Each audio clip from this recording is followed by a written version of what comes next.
It's the Resistance Report for February 15th, 2017. Good evening. Tonight our theme, pulling the various strands of what has occurred together today to try to see the overall pattern, our theme is what's really going on. Not to look only at the surface of the news, but to get under the surface of the news and to find out and learn how to read Washington. Now, the only reason I can do that is that I've spent half my adult life in Washington, and so I have a pretty good idea, not infallible, but a pretty good idea of the difference between the headlines, the news, and what is actually happening. For example, the lead news coming out of the Michael Flynn fiasco was that, according to 4 current and former American officials, Donald Trump's 2016 presidential campaign aides and other Trump associates had repeated contacts with senior Russian intelligence officials during the 2016 campaign. Now, last night I talked about the high likelihood that they did. We know that Michael Flynn had repeated contacts. It turns out that there were many Trump aides and associates who had repeated contacts with Russians, with Russian operatives, Russian officials, the Russian embassy, Paul Manafort, and others. Now, what is the significance of all this? What's really going on? The significance maybe is obvious. Let me just spell it out so it is clear. In the background is the possibility and concern that Donald Trump and or his associates and his aides actually colluded with the Russians, Russian operatives, people who worked for Putin or directly with Putin, to intervene in the 2016 election on behalf of Donald Trump. If that is true, if that's true, it is the most serious violation of our democracy in history. I want to read to you, if I may, 2 relevant passages from the Constitution of the United States. One is the President, Vice President, and all civil officers of the United States shall be removed from office on impeachment for and conviction of treason, bribery, or other high crimes and misdemeanors. And then the Constitution, Article 3, Section 3, defines treason as treason against the United States shall consist of adhering to their enemies, giving them aid and comfort, and so on. You get the picture. This is what is at stake. It's a very, very high stakes issue, and it is also a high stakes game. Yesterday, Jason Chaffetz, who I've mentioned before, he is the Republican chairman of the House Oversight Committee, announced that his committee would be investigating Donald Trump's apparent discussion of sensitive information out in the open this past weekend at Mar-a-Lago. But then, just a little bit after that, Senate Majority Leader Mitch McConnell said it was highly likely, now those are important words, quote-unquote, highly likely that the Senate would deepen its Russian investigation after Michael Flynn resigned as Trump's national security advisor. Now, don't be fooled. Republicans are in charge of the Senate and the House. Republicans do not want an investigation that is going to reveal a lot of embarrassing things about the president and may indirectly cost Republicans House and Senate seats in the 2018 election.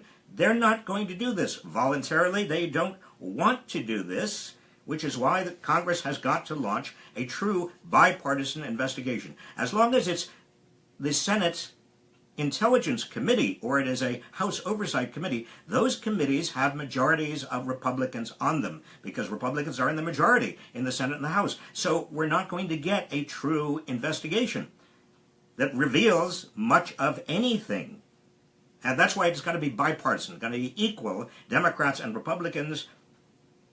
Now, you might say to yourself, well, the FBI is investigating. That's true. The FBI has launched an investigation. But remember, the FBI reports, the head of the FBI even if we trusted Comey, reports to the Attorney General, Jeff Sessions. And Attorney General Jeff Sessions, what is his history with Trump?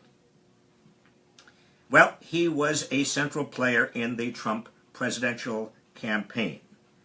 And he has neither the credibility nor the independence of judgment required to lead that investigation or to have Comey report to him. Sessions, remember, was the first senator to endorse Donald Trump's candidacy. He served as one of Trump's principal advisors during the campaign, throughout the campaign. According to Stephen Bannon, Trump's chief strategist, Sessions was, quote, the fiercest, most dedicated, and most loyal promoter in Congress of Donald Trump's agenda, unquote. So if you think that the Attorney General is going to be an advocate for a tough investigation by the FBI of what's happened, you're wrong. It won't happen. In fact, we have got to demand that Attorney General Jeff Sessions recuse himself from the FBI investigation into Russia's intervention in the 2016 presidential campaign and any possible contacts between the Trump campaign and Russian operatives. He's got to recuse himself. That's the only way we can be sure that that FBI investigation is for real. So, getting under the surface of all of this talk by Republicans of investigation, you've got to see the real issue is the power of Republicans to whitewash this. And the importance of actually having investigations that are genuine, tough, not going to pull their punches and are going to look under every rock. Meanwhile, Donald Trump doesn't miss a beat to blame everybody else for what has happened. This morning, in his inimitable tweet, he said, quote, this Russian connection nonsense is merely an attempt to cover up the many mistakes made in Hillary Clinton's losing campaign. Hello? And then he went on, information is being illegally given to the failing New York Times and Washington Post by the intelligence community. NSA, FBI, question mark, just like Russia. Hello? What planet is Donald Trump on? The best way of reading Donald Trump's tweets, and again, we're talking about the theme tonight, and that is what's really going on. What do you make of various statements coming out of Washington, including the tweets? How do you translate them into reality? Well, the best way of translating a Donald Trump tweet, I have discovered, is to read them as projections of what Donald Trump himself is guilty of. In other words, when he talks about the Russian connection and cover-up, what he's really doing in that tweet is talking about himself covering up the Russian connection. And when he talks about the losing campaign, that's his own 2016 loss, but for the Russian connection. And when he concludes that tweet by saying, quote, just like Russia, unquote, what he's really doing is projecting the kind of society that he would like America to be, just like Russia under Putin. He wants to be Putin. You don't have to be a very competent psychologist, psychiatrist, or social psychologist to understand what Donald Trump is actually up to. Now, Richard Nixon, I mentioned last night Richard Nixon. Richard Nixon was a lying paranoid who botched up a second, third-rate burglary, turned it into a 2-year, what did he know and when did he know it, drama that ended in impeachment in 1974.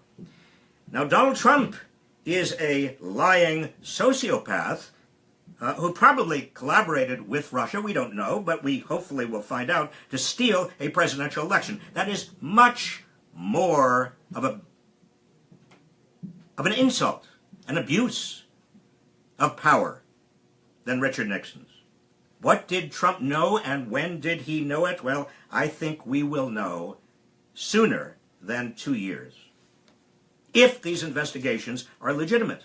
And that's your goal, my goal. That's what Democrats ought to be demanding.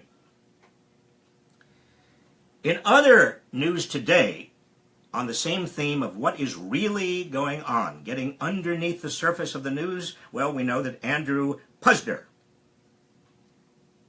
who was nominated by Trump to be Secretary of Labor, has withdrawn his nomination.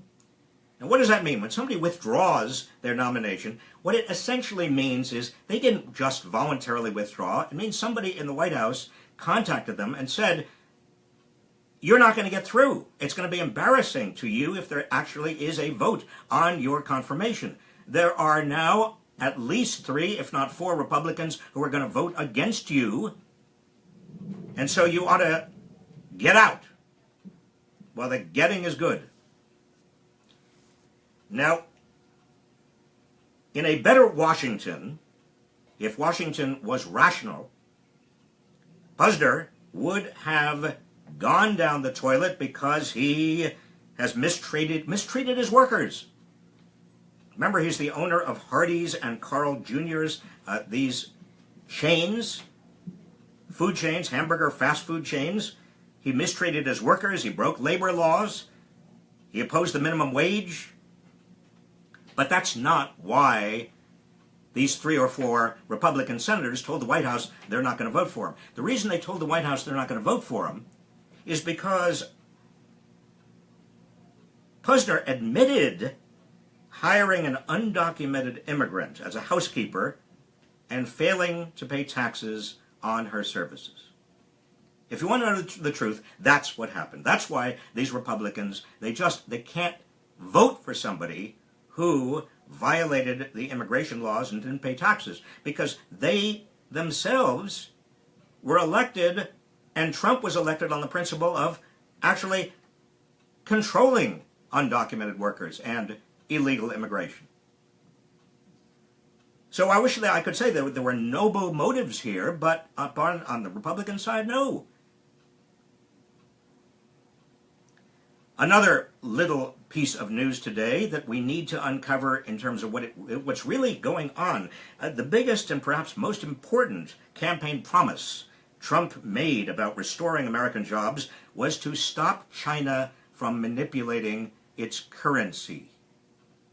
During the campaign, Trump called China the single greatest currency manipulator that's ever been on the planet. In normal Trumpian underspeak, he said that he would make labeling China a manipulator a day one priority. Well,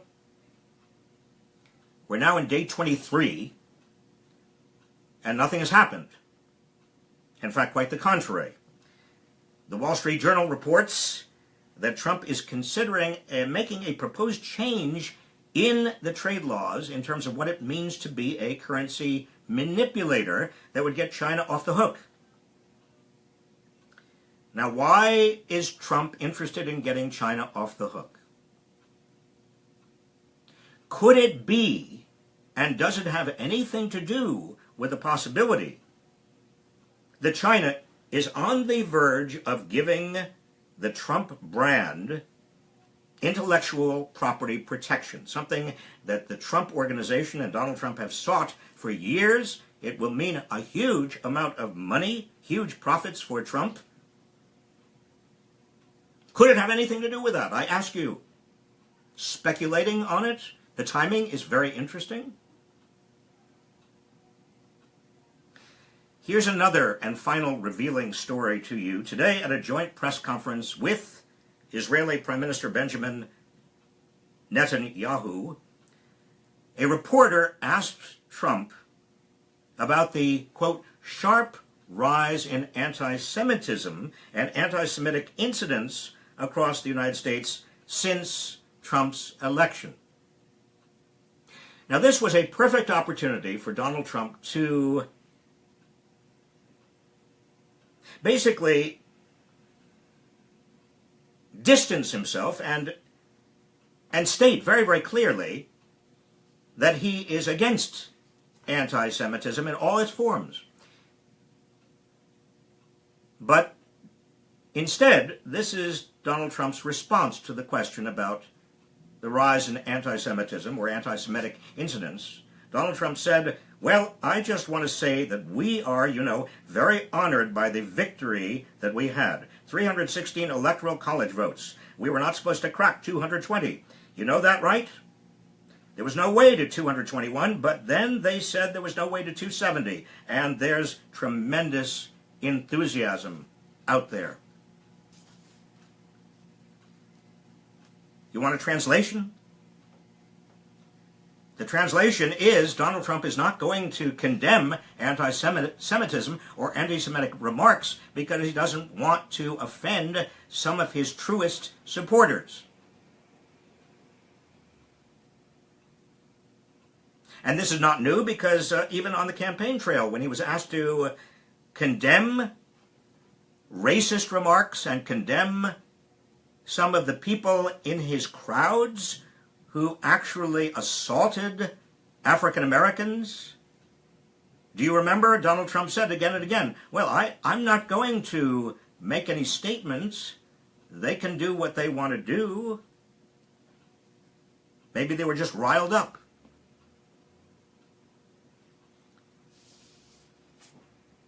Now,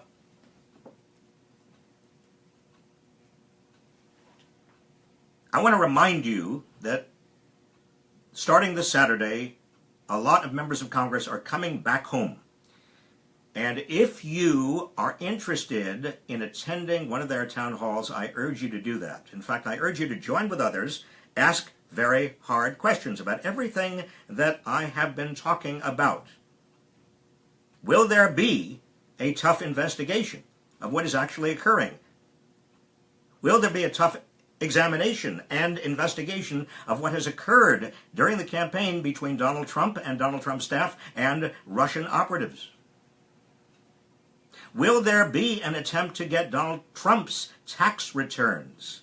Congress can do that, There is power under a 1924 law. The Internal Revenue Service Act of 1924 does give Congress the power to get from the Secretary of the Treasury tax returns, including tax returns of the president. They could do that. They could do it tomorrow. So you ask your member of Congress, are you going to do that? Will you support a vote to get the tax return of Donald Trump so we can see exactly how much he owes the Russian oligarchs, how much he's borrowed? Go to a website that is enormously helpful in this regard. It's called indivisibleguide.com. Indivisibleguide.com. And they will tell you how to find out where the meetings are, how to organize, how to be effective at those meetings. Finally, let me just say that some of you, and I hear from you, some of you are still plagued by either panic, freaking out about what's going on, and I understand that. And it's going to get worse. It's not going to get better immediately. It's going to get worse before it gets better because you've got all of these people going into these executive branch cabinet positions, doing their worst. Betsy DeVos. Scott Pruitt is going to be voted on later, Attorney General of Oklahoma, who has been in the pocket of the oil and gas industry.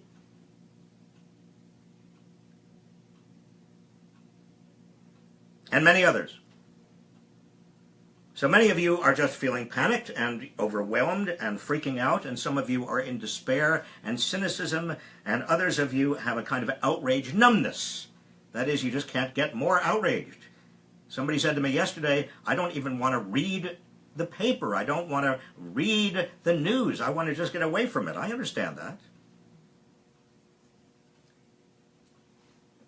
But I want to remind you that the only way to turn this around,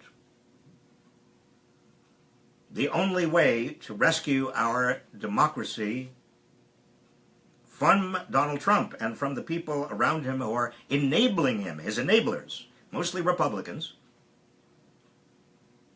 is through your vigilance, your activism, your joining with others, calling your members of Congress, appearing at various meetings, town meetings,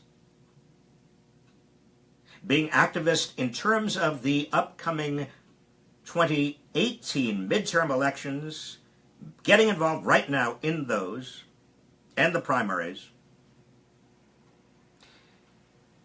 and creating, which you're already doing, a movement that is not just a resistance movement, but is also a movement to enrich, widen, deepen, strengthen our democracy.